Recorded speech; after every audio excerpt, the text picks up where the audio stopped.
Hello, welcome to my channel. I'm Mark, I'm a hypnotherapist. If you like this video, find it useful, hit the like button, subscribe to my channel, check the description for my free workbook. Today, we're going to be talking about something that impacts us all, whether we realize it or not. We're going to be talking about media manipulation and all of the dark psychological tricks you're being exposed to whenever you turn on your TV, open a newspaper, read something on a news website. From social media to the news, these companies are using psychological tricks that manipulate your behaviors, your emotions, and even your reality. And it's not always as innocent as it seems. So if you ever feel like you're being controlled by the things on your screen, you're not alone. First off is framing.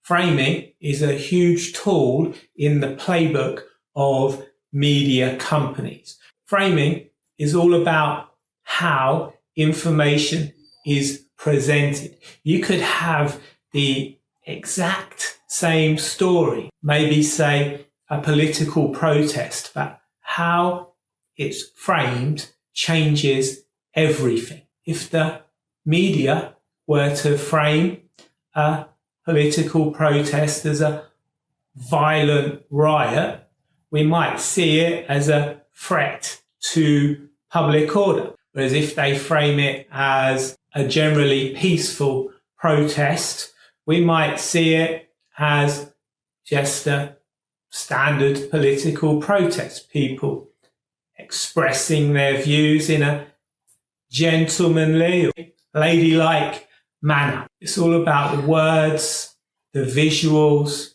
and the tone they use to guide your interpretation of what is going on. Next is selective reporting. You may have noticed how some stories get lots of airtime, even though they're not particularly important, and others get buried.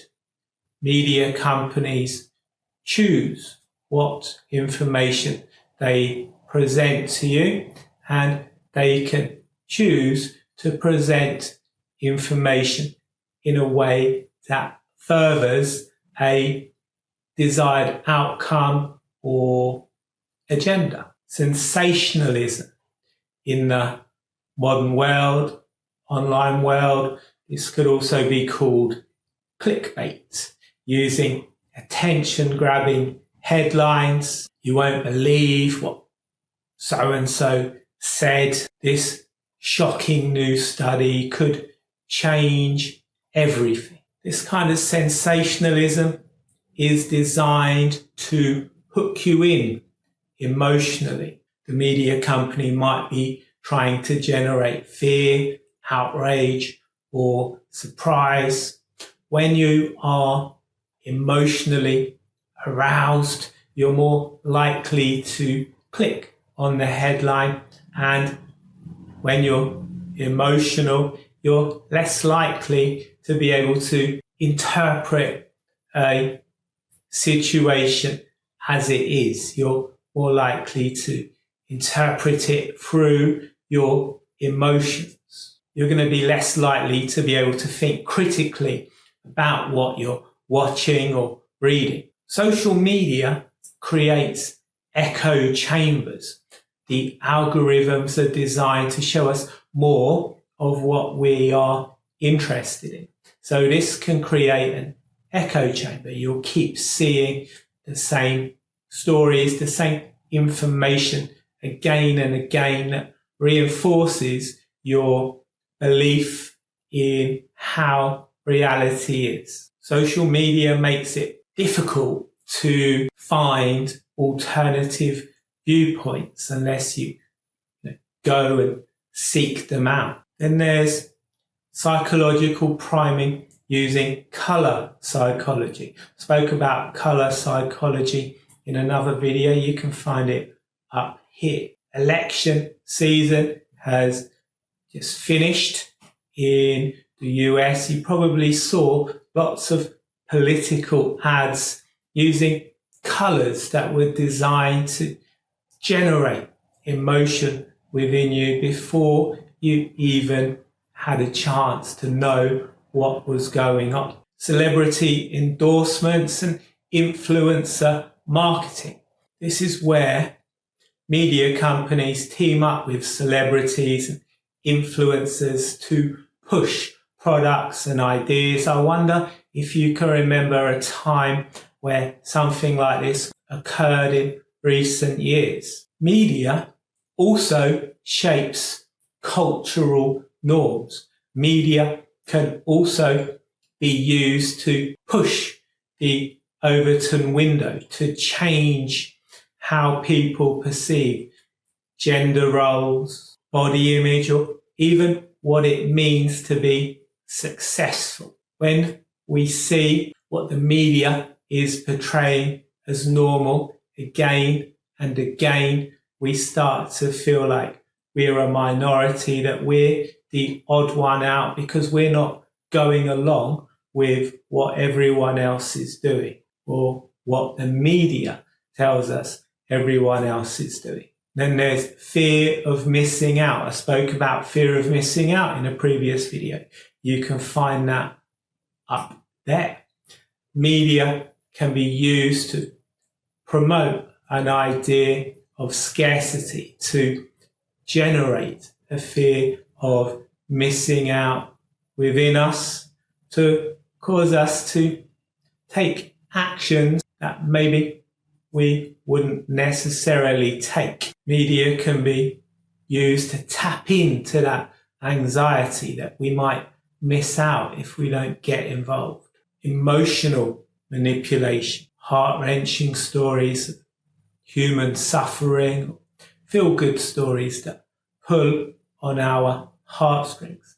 The media knows that if they can generate emotions within you, you're more likely to talk about stories, things that you read. You're more likely to share content that you find that makes you feel emotional. Repetition. I'm sure we've all heard that if you say something enough times, people start to believe it. It's if you repeat the same lie again and again, people start to accept it as fact. I think that quote is attributed to Goebbels. The more we hear something, the more familiar it becomes to us, the more we start to believe it. Media companies can take advantage of this by repeating the same information again and again. Even if it's not true, we'll start to believe it. Propaganda is often associated with the Soviet Union, but it's still alive and well all over the world. Propaganda is about spreading biased information that pushes a certain narrative, pushes a certain agenda, whether it's political or corporate interests. Media companies can deliberately twist facts and frame events to push the agenda they want to push, to create the reality they want to create. It's not always about the truth. It's about the narrative they want to control. Division. Media companies know that creating conflict generates views, generates comments, generates dialogue on their channels. Stirring up drama gets people talking and it keeps them engaged. Division fuels engagements and drives profits. It keeps people polarized in us versus them thinking. So there you have it. I think that was 10 ways the media companies are manipulating your emotions, playing with your mind. If you like this video, found it useful, hit the like button. If anything in this video you've noticed in the media recently, share it with us in a comment below. Subscribe to my channel and check the description for my free workbook.